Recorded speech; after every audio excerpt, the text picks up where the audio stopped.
Hi, everyone. I am Malcolm Merriweather, and I'm the ninth music director of the Dessoff choirs. And I'm pleased to present to you this Dessoff dialogue where we are going to be in conversation about our upcoming concert featuring some incredible music by Margaret Bonds. I am delighted to welcome Dr. Rollo Dilworth, who is Vice Dean and Professor of Choral Music Education at Temple University and also a prolific composer and arranger. So, welcome, Dr. Dilworth. Thank you, Dr. Merriweather. It's very nice to meet you. And also, we welcome Distinguished Professor of Music from Miami University of Ohio, Dr. Tammy Kernodle, who I have admired for so many years listening to her lectures, and it's so nice to be with you here in person. How are you? I'm fine. It's great to be here with you all today. Thank you. And finally, I would like to thank the Wiley Hitchcock Institute for American Music at Brooklyn College for their partnership and their support, and especially the director, Dr. Stephanie Jensen Moulton, for her support in this endeavor of bringing this incredible music to New York City. So the Dessoff choirs has been a fixture in choral music in New York City for about 97 years. We're turning 100 in a few years. We were founded in 1924, and part of our MO is actually performing music by composers that have been erased, that have been underperformed. And our founder, Margaret Dessoff, was a Jewish immigrant who fled Europe after World War I. So our concert coming up on April 28th, next Thursday, will be at the Church of the Heavenly Rest, and we will present two cantatas by Margaret Bonds. Now, Dessoff is no stranger to the music of Margaret Bonds. We have performed several of her pieces, but most notably the Ballad of the Brown King, which we recorded in 2018, which was a great honor for me as music director to bring this music to New York City and to the ranks of Dessoff. Now, my connection with Margaret Bonds actually began with a wonderful harpist. I'll say my connection to her choral music because I had sung many of her songs, but I was at a recital in New York City in I think this was 2017, and I read the biography of Dr. Ashley Jackson. And she had written her dissertation on the Ballad of the Brown King. And I'd never heard of this piece, so I, connected with Dr. Jackson, who is now on the faculty at Hunter College here in New York City. And she sent me a copy of her dissertation, and I became acquainted with the piece, and I said, oh my gosh, this music is amazing. I need to perform this music and record it because I couldn't find a good recording of the piece. And that led me to the two pieces that we are going to talk about today. First, we're going to talk about Simon Bore the Cross, which is actually a companion cantata to the Ballad of the Brown King. We have a Christmas cantata and an Easter cantata. And, you know,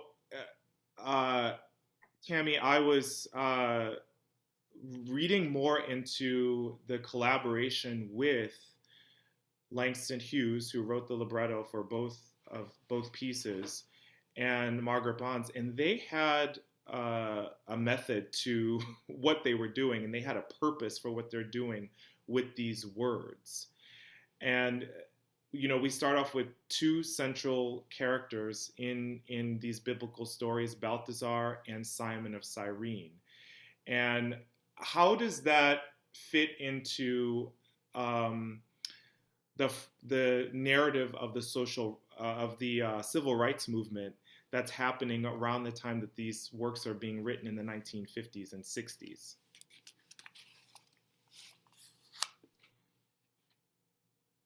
Thank you for that question. Yes. I think that essential in understanding these pieces and what these two great artist activists were trying to accomplish, right? First of all, we have to acknowledge that by the time that these pieces are written, right, in the early 1960s, that they have had a long history of a collaboration that really pointed to them desiring to illuminate Black historical narratives and contemporary Black life as it was at that time in these multiple venues, right? First in musical theater, because they're working in the Chicago Federal Theater Project, later with the Shakespeare in Harlem Project, but both of them wanting to create art that was multi-directional in its purpose, right? And multi-directional in its audience, so that it could speak to the ivory tower, to the American and the European concert hall, but it was also very much speaking to the people, the folk, and the spaces that we embody, from the Black colleges to the Black churches, right? And both of them were immersed in these what I call ecosystems of Black radicalism before we even get to these pieces. In that, when Margaret Bonds comes to New York in 1939, one of the places in which she's performing and she's socializing in is Cafe Society, which Hughes is a part of that circle. And this is a circle where you really saw this kind of radical Black consciousness that was extending beyond the kind of assimilationist politics that framed the Harlem Renaissance and the early Black civil rights struggle, really beginning to dissipate and give way to this more radical sense, right? So she's embedded in these places, in these artistic circles that are fomenting her knowledge of Black history even more. They're also igniting what had already been embedded with her coming out of Chicago, and that was a sense of activism being associated with your art, right? And your music becoming a conduit for real kind of embodied radicalness. And I say this because her father was an activist and a doctor. Her mother was an activist, but more of a grassroots activist, advocating for the institutionalization of Black music in the school systems in Chicago and in the churches. So, Margaret kind of coalesces these things, the radicalness of these Black, circles, these Black artists that are in the popular front. She's also, drawing on what she was steeped in Chicago during her early years. And then, she's got Hughes, whose work is inspiring her, right? And so this really becomes the formation of a type of protest music that we don't talk about when we talk about civil rights culture, because we oftentimes just focus on jazz, popular music, and we focus on, the freedom songs that were sung on the ground. But what she was really creating was an idiom, a Black classical protest music, right? That was rooted in the reclamation of Black history in an effort to illuminate to people who were trying to change these places, and people and individuals who were trying to radicalize the Black community, right?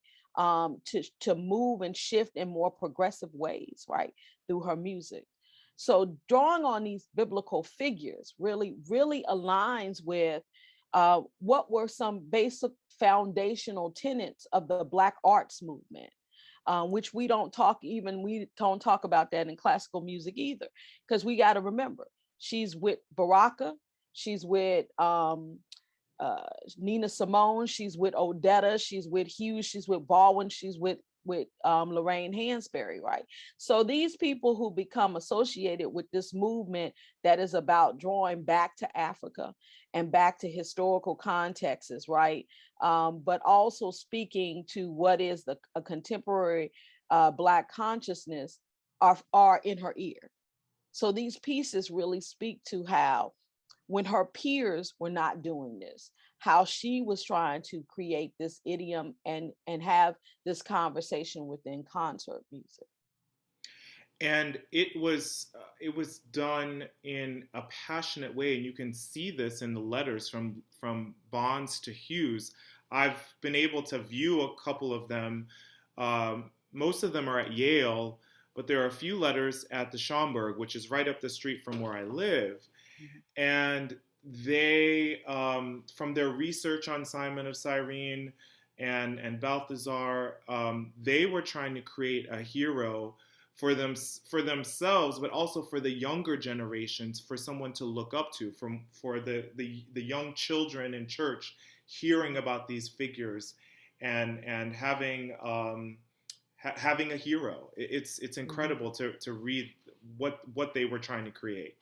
Very deliberate, very strategic. And I thank you for bringing up the point about the children, because the one aspect we forget about Margaret Bonds is during this time, she is on the staff of the Mount Calvary Baptist Church, right, in Harlem. So she is working within a space, right, where she is engaging with young people. She's employed to help, increase the quality of the music there, but she's also working at the Harlem Cultural Center. So she's got her hand into training and educating, the constituents of that church, the parishioners of that church, but also extending to the community to raise up the next generation, to train the next generation, educate the next generation, right? And so I believe that's one of the reasons why this piece takes on the tone and the structure that it does, and it makes it so accessible, because she intended for these pieces to be usable and functional within the communities that they were serving, and not just for people to take on the role as listener, but for them to be accessible enough to be utilized by choirs in churches and college settings and so forth and so on. And so I think there was a very deliberate nature there, on the part ideologically between her and Hughes, but also how she was thinking about her music as a whole and its use, right? Can I say something else, and then I want to be quiet about this.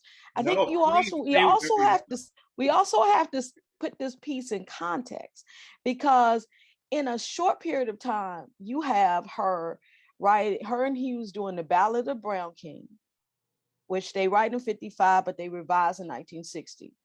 She writes Simon Boy's Cross, right? And she starts that around 63. It's not really 62, right? She doesn't finish it until 65.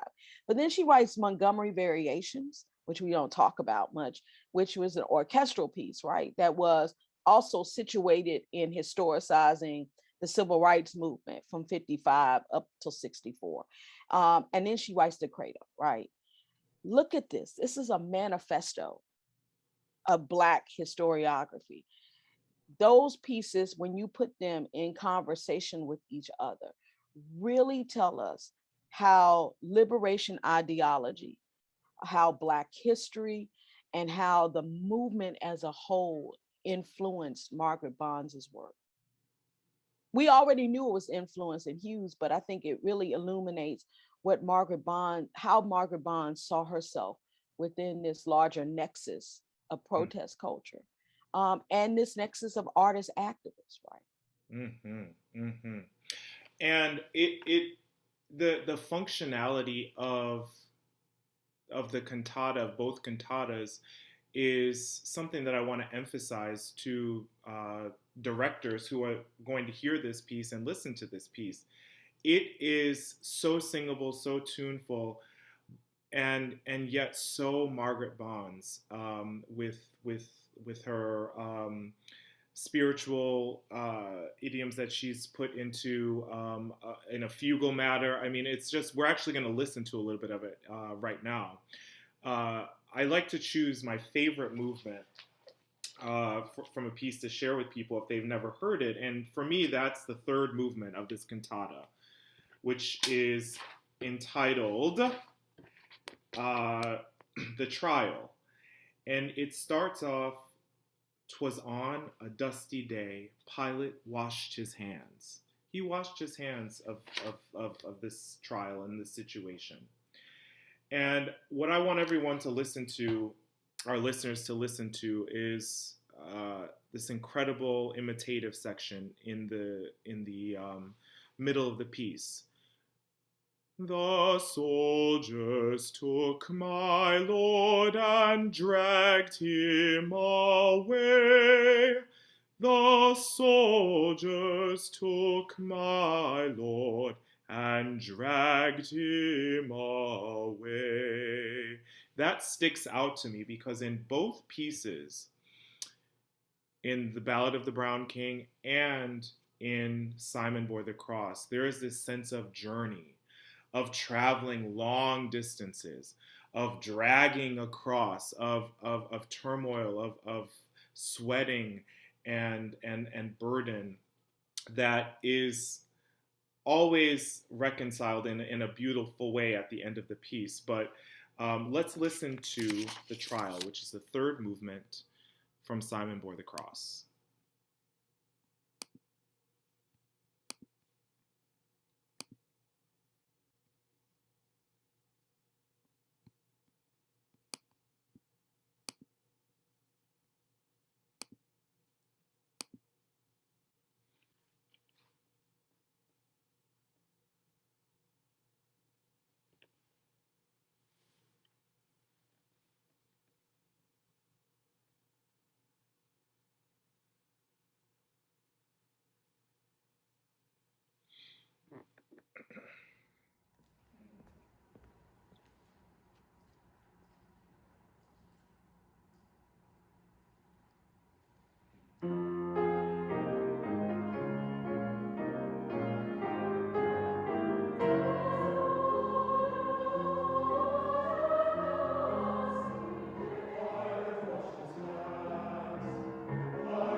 So that was the third movement from Simon Boy the Cross. And we recorded that last week at rehearsal. We're still wearing masks here in New York City. A question for our distinguished guests here. You'll notice that Dessoff is mostly made up of white people. I'll just say it. And I get this question a lot, having performed the Ballad of the Brown King, and people who want to use my edition. They'll say, well, am I allowed to perform this music? Is it okay for us to do this music? And I know what my response is, but would you have any advice for choir directors, for music directors, school teachers, church musicians who might be interested in programming this music?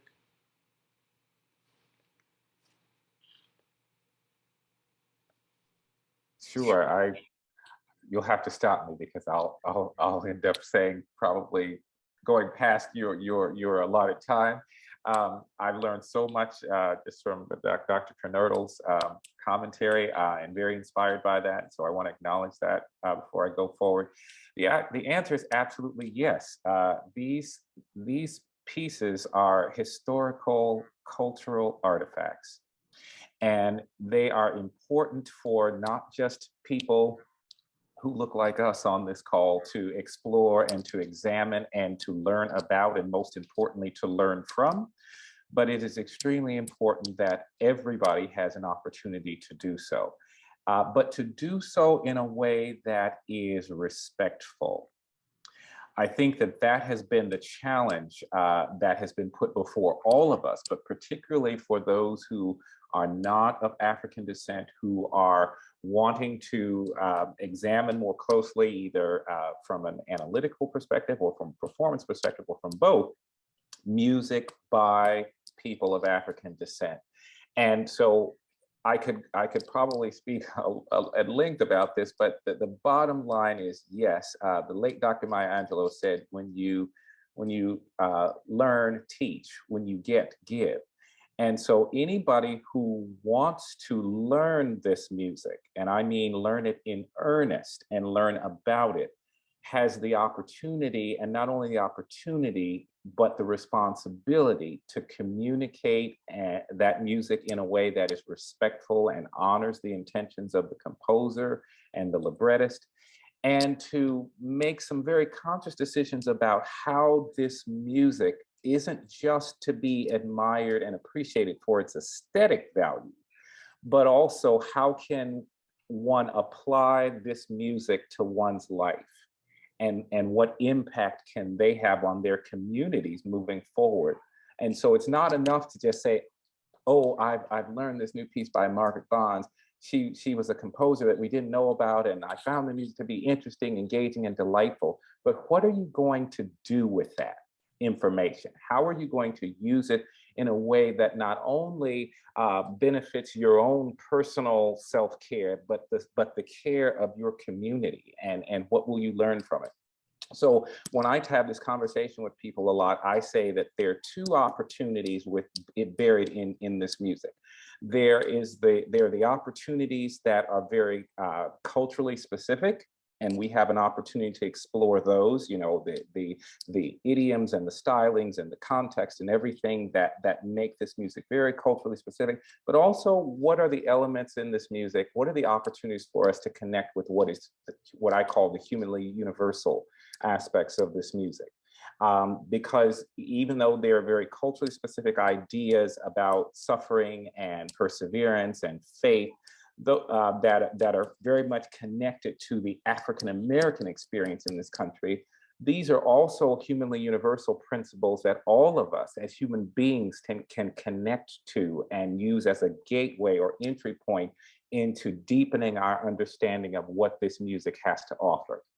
I tell people, handle with care, and I use the quote HANDEL, handle with care, and that basically means the same amount of care and respect and thought and study and rehearsal time that you would give to, learning the performance practice and the stylings of Handel's Messiah. you should do the same thing with this music. And I often find that some of my colleagues get into trouble when approaching this music because the homework is not done all the time. And the amount of rehearsal time devoted to the music is not the same amount of time that one would dedicate to these, Western European masterworks. So I'll just stop there because I know Dr. Tammy probably has some wonderful things to say as well. But that's the direction I move in when I'm talking to choirs, predominantly white choirs, when it comes to approaching and respecting and honoring these musical traditions. I have nothing to offer. That's a drop the mic moment. The I handle with care. That is everything right there. That is everything, doctor. Mind blowing. Just profound. Thank you. thank you. I agree. The only thing that I would say is from a performance perspective, is to involve as many Black performers as possible. And I will say for this performance, Dessoff will be inviting um, uh, some singers to augment our ranks who are graduates of HBCUs, who are active singers here in New York City. And that's really a part of the healing that I need that has to happen. There's a lot of conversation about in New York City, at least, about how our choirs are deeply segregated, and it is not until we begin to have collaboration and perform this music and invite each other amongst our ranks on both sides that can begin to heal and move forward. So I think that we should talk a little bit about Credo, a lot about Credo. I feel like I would love to gather with both of you every week. I've been looking forward to this so much. I know that's not possible because you're both scholars and off lecturing and performing. But also on the program, and everyone, we will be with full orchestra. We won't be with piano. I know that recording, that clip was with piano, but we have orchestra. We will be at the Church of the Heavenly Rest on the Upper East Side. And thank you to the Church of the Heavenly Rest for partnering with us to present this concert so that we can also record following our performance and release this music for the world to hear. When we released the recording of the Ballad of the Brown King, it was played all over the world, and now there are performances happening in Sweden and the United Kingdom, and people are contacting me. Oh my God, we love this recording. We want to do this music. So it just gives me goosebumps to think about what Margaret Bonds would think about her music being played in Sweden. But Credo came across my radar after the performance of the Ballad of the Brown King. I was just craving more of this magnificent choral music, and got in contact with Dr. Dilworth, who has spent a lot of time with this piece. It was the subject of his doctoral dissertation. And he was so gracious, he actually mailed me a copy of, it's falling apart because I've read it and I have been annotating. This is such a great resource. So thank you, Dr. Dilworth, for your collaboration with bringing this piece to record in New York City. And I have one question for you to start off with. In the first page, it says, "In loving memory of my grandmother, Marie Carter, 1912 to 1998. Will you just tell us a little bit about your grandmother? Because I was so moved when I saw that, when I first opened it up. Oh, well, thank you. Thank you. Well, my grandmother was my rock. She was a woman who was of strong conviction and found every opportunity to teach me a lesson about life and groomed me to walk about the world knowing who I am, being proud of who I am, and helping me to understand that the terrain was not always going to be easy. My grandmother, because of Jim Crow segregation laws in the rural South, never got past the 6th grade in terms of her formal education. But to this day, she is still the smartest woman I ever knew. She was a person who wanted the best for me, and she wanted to make sure that I had an opportunity to gain an educational experience that she was unable to gain. And so while I was finishing up my doctoral work at Northwestern University, she passed away at the age of 85. And I still think about her or something that she said almost every single day. I could fill a book with all of the things that she taught me. And so this dissertation was really in honor of her on so many levels, because she taught me perseverance. She taught me respect. She taught me pride in one's race and one's heritage, which of course is what the W.E.B. Du Bois essay is all about. So thank you. I wasn't expecting that question, but I always have fond memories of my grandmother, and would be and very happy that you asked about her. Well, thank you for sharing, and this sort of glimpse into your grandmother. You know, when I think about Margaret Bonds, I see my grandmother, I see my aunts who were born in Alabama, and all of the ancestors that came before them, who uh, may not have had the opportunities that I have had, and it's so important for me to bring this music to audiences. So tell us a little bit about your journey with Credo and with this piece. You've got hundreds of pages here, so I know you could go on and on, but yes. I will be brief in the interest of time, but so I started this research back in the late 1990s, and I finished my dissertation in 2003, and so I was able to have spend a lot of time researching this piece, digging into this piece. I had an opportunity to have phone call interviews with Dion Richardson, and some of that is transcribed in the dissertation, as you know. And so I learned a lot about Margaret Bonds. And of course, to extend what Dr. Kernodle has talked about in terms of being sort of immersed by the rich writings and philosophies of a Langston Hughes, for example. W.E.B. Du Bois was also someone whose work that she really began to resonate with. And it wasn't until after Du Bois's death in 1963 that Margaret read this essay that appeared in a book by Du Bois called Credo and Dark Water.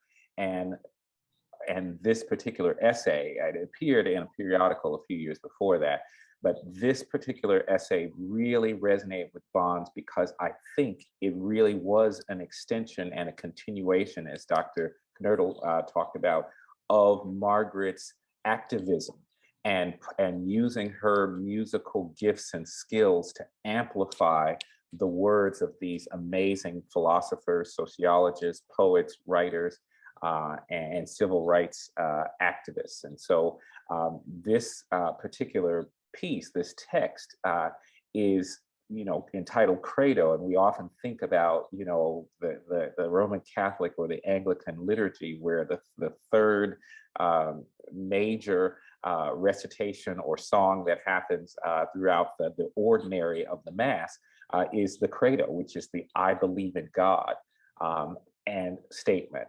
But Du Bois sort of turned that concept on its ear, and instead of just talking about one's belief in God as a faith statement. This particular Credo essay was about humanity and social justice and equality. And it begins with, I believe in God who made of one blood all nations that on earth do dwell. I believe that all men, black and brown and white, are brothers, varying through time and opportunity in form and gift and feature, but differing in no essential particular, and alike in soul and the possibility of infinite development. So that's a very powerful statement that that sort of anchors one's beliefs when it comes to social justice and equality. And Margaret was not shying away from that. This was sort of central to the work that she was doing in the 1960s. So in 67, she finished the piano vocal, and 5 years later, the orchestral version was completed. And unfortunately, she passed away. She was found dead in her apartment about 4 weeks before this choral orchestral piece was to be performed. As you know, there was a lot of controversy around that first performance, in which all the movements actually weren't performed. It wasn't until a year later in 73, thanks to her dear friend Albert McNeil out in Los Angeles, who made it possible. So I'll just stop there, but this is a piece of music that everybody should know about, and I'm really excited that you, Dr. Merriweather, are bringing this piece to the fore for the world to hear, because it's a powerful piece of music that further amplifies the work that she was doing in collaboration with these wonderful civil rights activists of the 1960s. I could not agree more. It's very powerful music. Dr. Kernodle, a question for you. Do you have a sense of the impact of Langston Hughes's death on Margaret Bonds in the mid 60s, and is there anything that you think that it impacted her productivity, or because I found that a lot of the communication that we've learned from Margaret Bonds is from her letters to Langston Hughes. Any ideas about that? I think it had a profound effect. In fact, I had this conversation with my students yesterday because I taught Montgomery variations in my graduate seminar. I'm teaching a course currently on the history of Black classical music. And so, and I talked about that. The fact that, the level of productivity seemed to have slowed. I think from my own digestion of Margaret Bonds, I think that was a downward spiral for her. It's clear that depression had been a part of her life journey, even before Hughes's death. That even there had been situations where her consumption of alcohol had increased during these moments of depression. So, she would have periods where the work would stop, and then, she would come out of these depressions and then work in such a robust manner, right? But I think that Hughes's death was a significant blow to her. I think that's what fueled her decision to leave New York. I think so much of what New York embodied for her was linked to her relationship with him. And so I think part of her decision to go to LA wasn't just about wanting to write film music. It was about trying to get away from the pain and what she felt. And I think, her going to LA isolated her in a way that I think kind of precipitated the further development of that depression and ultimately her untimely death. I think she was around people, but it's a different thing to be around people and to be isolated. And I think she had a way of isolating herself at times. And Hughes had always been that person who seemingly, if you look at the correspondence, even the correspondence that's at Georgetown. So, you've got letters that are kind of situated everywhere. And there are close to, if not a little more than 100 letters at Georgetown. And when you really begin to read them, you understand the deep personal connection that they had, right? And how in some ways they served as a muse for each other.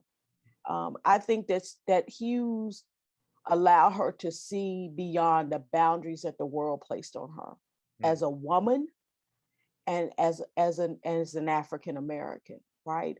And I think he understood her desire to not be put in a box and be made one-dimensional, because the richness of Margaret Bonds's story is all the spaces and all of the music that she created. I don't know of other composers who have done as much. Still, William Grant Still, I think, in terms of all the spaces that she was in and all the ways she was writing and for all the different idioms. But I think once Hughes was gone, that source of inspiration was gone and that support was gone. And so I think, it explains what happens in those last 5 years, because she doesn't hear Simon. Simon doesn't get performed because her intention, the last letter she writes to Hughes about that piece was that their intention was to have it performed Easter 1967. Well, Hughes dies. Mm-hmm. And so, it's not performed. Yeah.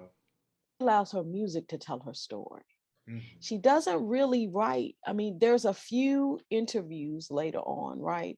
But her narrative, the narrative of her life is really scripted in this music in different spaces and other people's observations of her, right?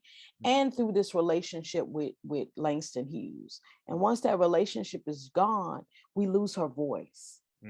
Because the way that we have her voice, because I don't know about you all, but I've yet to find a recorded interview of her, of her talking, right? So we don't even know what her voice sounds like, right? That's very important to me, even as a historian, because when I write about people, I personally, try to connect with that essence and that spirit in a different way. So the voice for me is oftentimes a doorway to feel like, even if this person's not here, you can experience their essence, but we don't know what Margaret Bonds's voice is like. We get a sense because of these letters, but when that connection is cut off, we lose that voice. And so we have no way of mapping. What was she thinking? What was she going through? We know this one thing, she had no peer, because no one was writing like this until you get to the 70s. And this is what we forget. She didn't have a peer. There's not a peer during this period who is writing like this, who is radical in their and deliberate in their portrayal of Blackness, their invocation of certain idioms. Because think about it. Most Black composers right now are trying to figure out how to mesh modernism with representations of Blackness, right? So they are experimenting with atonality and serialism and all, but she stays this course, right? That makes way for the folks that come in the 70s that begin to look back at this, right? This is why we get the T.J. Andersons and the David Bakers and the Dorothy Rudd Moores, and they're there, but they don't catch up to her until she's almost gone. So she's no peer. She's leading out here in a way, and we can't map that after 67. Very true. And I read in Dr. Dilworth's dissertation that she did contact Nadia Boulanger to study with her, and I thought to myself, thank God she wasn't accepted. Thank God she didn't go to Nadia. Okay. Yes. Well, and the reason being is, Nadia didn't know what to do with her, but knew that there was something there, according to Margaret in an interview. And Nadia, in her wisdom, we assumed, we hope it wasn't her haughtiness, it could have been that too, but in Nadia's wisdom, we will say, Nadia didn't want to mess with or tinker with whatever it was that Margaret had. And I think that that speaks a lot to the uniqueness of the harmonic language that Bonds was putting forth, and could do it so gracefully, because even within what we would consider sort of the confines of Western writing, with imitation and fugue and phrase structure, Margaret was intentionally inserting her Blackness. So Dr. Kernodle is absolutely right. It is something that her writing became the blueprint, became the foundation for people who came after her. And it is very sad that, of course, Credo was finished in 1967, which of course coincided with the death of Langston Hughes. And I just want to corroborate a lot of what Dr. Kernodle said about Margaret's life out in Los Angeles, even though she tried to sort of pick up where she left off a little bit in terms of continuing to educate students and continuing her writing. Albert McNeil, who is still alive, I think he's about 102 now. I've had multiple conversations with him over the years. In fact, there's an interview with him that's also in the dissertation. And he corroborates everything Dr. Kernodle said, in that the depression and the consumption of alcohol ultimately took its toll on Margaret, and the world certainly is probably could we will never know. The world will never know what more she could have contributed to music because of her untimely death in her 50s. She was only 50. Yeah. So can we talk about that for a moment? What is the price of Black genius? What is the price of Black genius when you are othered in that way? Because I think, Margaret Bonds and what her experience was speaks to me in a larger conversation and dialogue, particularly about Black women and the price of Black genius, right? And navigating these spaces. And what does that mean in terms of premature death sometimes?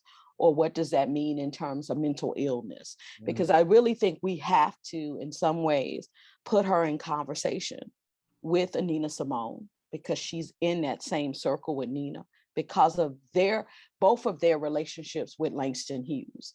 I think we also have to put her in conversation with Mary Lou Williams, because, and at some point in time, somebody, I don't know if it will be me, but somebody, maybe you, Dr. Dilworth, put Credo and Simon Boyle the Cross in conversation with Mary Lou Williams, St. Martin de Porres, or Mary Lou Williams's Mass, right? You've got two Black women who are in the 60s that are writing Black liturgical music, not Black gospel, Black liturgical music that is being utilized in these spaces, right? In concert spaces, but also in these spaces of worship, right? And I think that says something, and it's speaking to a larger conversation. But one of these things that these women all have in common is that despite their exceptionalism, they become victims of these mental breakdowns, these points of depression. Religion plays a part in it. But Mary Lou Williams is the only one who comes off on the other side, somewhat intact, right? But not Nina, not Margaret in some respects, right? And so I think there's another level to this conversation that we may not be able to get in, but I think I had to throw that out there, because there's a price to be paid for being othered in so many different ways in these spaces that these women are navigating. And the price is high sometimes, higher than we oftentimes want to talk about. Because Margaret just didn't start drinking to drink. The depression didn't just come because maybe somebody didn't like her. So, I mean, I think, the correlation of that and what we perceive as Black genius now, because this is scripted in a lens of Black genius, what you look at in terms of her complete catalog, right? there has to be some conversation about that. And I'm sorry, take us Oh, off. do not, please don't apologize, because I thank you for bringing up this point, to occupy the space for Margaret and for Nina and all of those women before them, and women who are currently occupying and going through the same struggle. Um, I I've often thought about those final years of Margaret Bonds, which is why I asked the question about Langston Hughes, and the toll and must have been immense on her body, on her mind, and I just am so thankful that we finally have this music, and that it is finally going to be heard, and hopefully inspire our audiences. Um, Dr. Dilworth, in Credo, do you have a favorite movement? I know that's sort of cliche, but since you wrote this amazing document, is there any movement that sticks out, that pops out? Well, interestingly enough, I think the fifth movement is my favorite one. And so, uh, because of so many things, I mean, you see the fusion of the classical and the African idioms in this one very, very poignantly.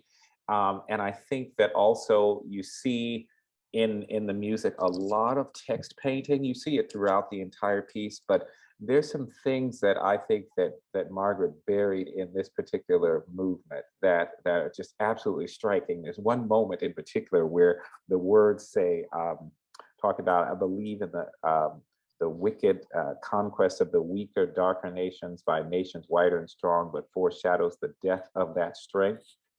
And in the accompaniment, she has in the piano reduction, or even orchestrally, but in the piano reduction, you've got in the right hand all these C major arpeggiated chords, which of course are all white keys on the piano. And then you've got this pentatonic open fifths and octaves going in the right hand. And I think that she was trying to talk about Africa versus Europe. Mm-hmm. And guess which hand is representing Africa? The right one, the one on top. And so I think that she was trying to send some very powerful messages, as Dr. Tammy talked about, through her music. Her activism and her convictions were amplified in this music. And I just think that there are many places in the music, in which she does that.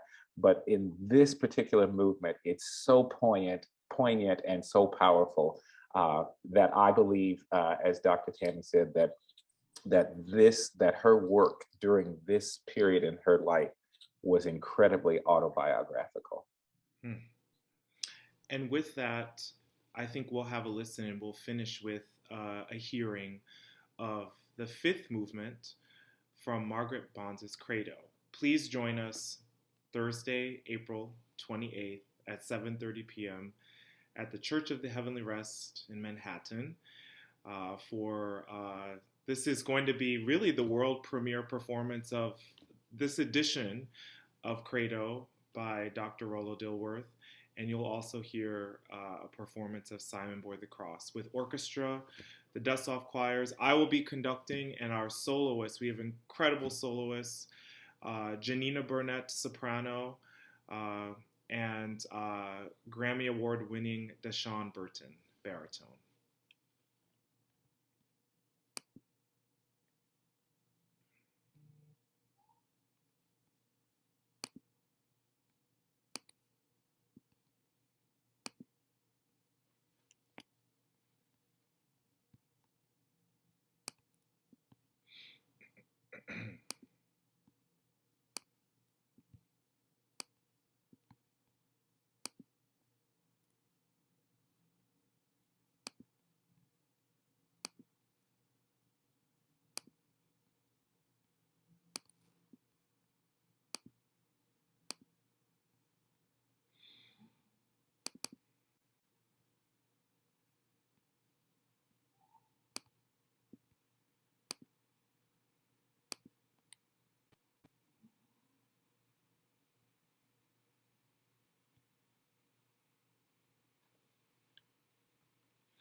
Wow. I still get choked up by that movement. Thank you both for joining me and for this conversation. I feel like I've been brought to the Church of Margaret Bonds today. Um, it I have been so blessed by both of you, and I hope that we can gather together in person soon. I've met Dr. Dilworth, but Dr. Kernodle, I hope to meet you in person very, very soon. And thank you so much. Thank you. It's been wonderful to be in the presence of you all. And thank you, Malcolm, for your continued work, Dr. Merriweather, for your continued work on this and bringing in this music in the fullness of it to bear. And so I really appreciate what you're doing. And An honor to connect with both of you. yes. Best wishes for a successful performance and recording session. Yes. Thank you so much. Yes. Thank you.